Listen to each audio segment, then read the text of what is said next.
यूक्रेन के सदर Vladimir Zelensky ने आलमी बिरादरी से शिकवा किया कि उसने रूस से लड़ने के लिए यूक्रेन को तन्हा छोड़ दिया है।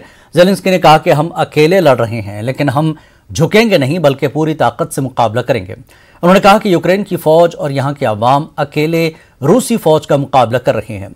यूक्रेन के सदर व्लादिमीर ज़ेलेंस्की ने रूस पर लगाई गई पाबंदियों को नाकाफी बताते हुए मगरबी रहनुमाओं से रूसी जारहियत पर काबू पाने के लिए मजीद इक़दाम उठाने का मुतालबा किया।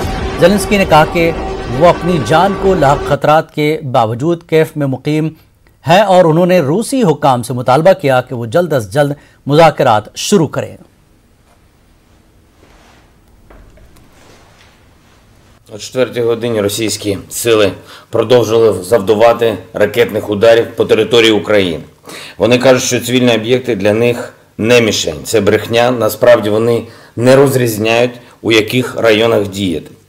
По російським ударам, як і вчора, однаково знаходяться військові та цивільні. Мета цієї атаки – тиск. Тиск на вас, громадяни України, тиск на все наше суспільство. Наші хлопці і дівчата, усі захисники України не дали ворогу реалізувати оперативний замисел вторгнення у перший день.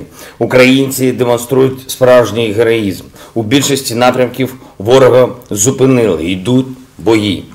Тому атака Росії продовжується із розрахунку, що наші сили будуть втомлені. Але ми не втомлені.